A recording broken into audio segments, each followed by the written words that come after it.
bergaya sakit.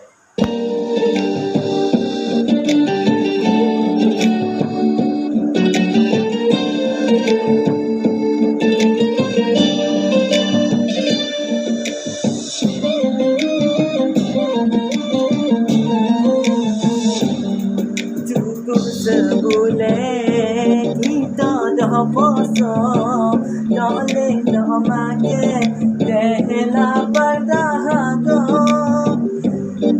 Di dalam Islam hukum yang ketiga jadi kewajipan sebagai hamba. Di pagi raya suasana gembira, ayah dan bunda sana ada saudara. Maaf dipinta menghapus dosa selama hari raya ini mulia. Tahun ni bergaya sakit, dah lama tak balik kampung, jadi anak perantauan, susah sedih kita tanggung. Tahun ni bergaya sakit, dah lama tak balik kampung, boleh bergaya di Kelantan, anak-anak bakal tipu. Gaya sakit, bergaya sakit, gaya di Kelantan. Gaya sakit, bergaya sakit, gaya di Kelantan.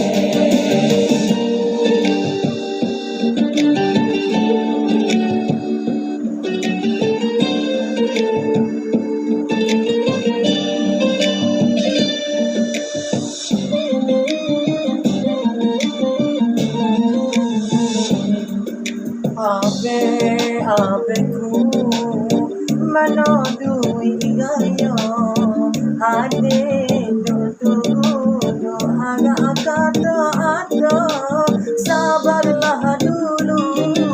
Abe duduk 2-3 ribu, abe boleh honor. Saya desopa lama dah tak jumpa, hak dulu apa boleh bertemu mata. Makan ketupat, menjamu selera, bertabur beda di hari raya.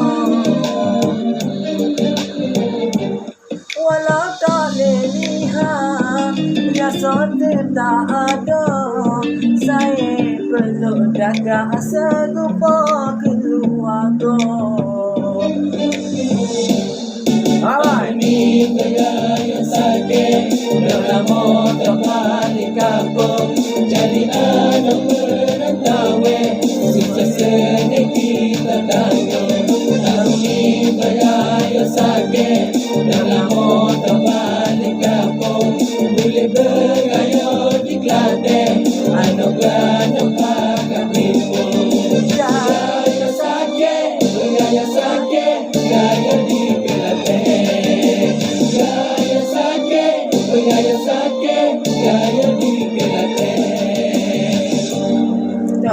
Tahun ni bergaya sakit, dah lama tak balik kampung, jadi anak perantauan, susah sedih kita tanggung. Tahun ni bergaya sakit, dah lama